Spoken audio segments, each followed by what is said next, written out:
What should listeners do? And we have lots of folks who lead churches in lay and clergy positions. What should they do when they're not sure where to start with addressing poverty in their community? So I'll answer by telling a story and then kind of reverse engineering from that.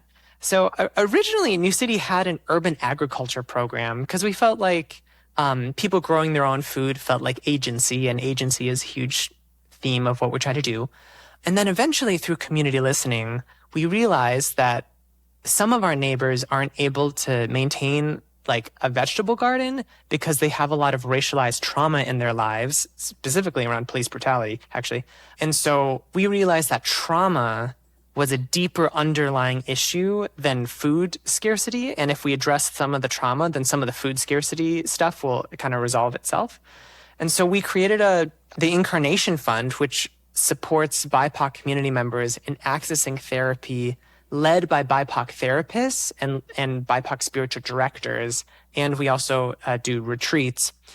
And then that program took off in ways that the urban agriculture program never did. And so I just want to name that as an illustration of like the neighborhood will tell you what needs to be done. And I think the great gift of the church is that there's kind of some flexibility or a willingness and safety and cover to pilot new ideas that even like secular nonprofits aren't able to do, like literally can't do.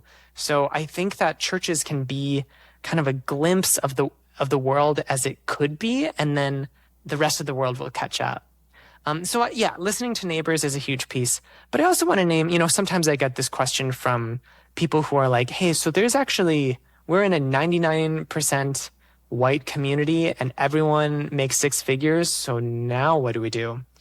And great question. I just want to name that there is no meaningful transformation without relationship. So first off, there has to be some type of solidarity with another community or another organization, or I bet even if your community is that way, I bet someone has a cousin or someone has a friend of a friend, or someone went to school with someone where there's meaningful, not weird hierarchical, but like a horizontal relationship that could flourish into that. So I think it's more about a matter of the church continually prioritizing it and placing the question in front of everyone and asking, what might we do together so that the world might be a little bit more free? And then letting kind of the relationships and Holy Spirit goodness emerge from that.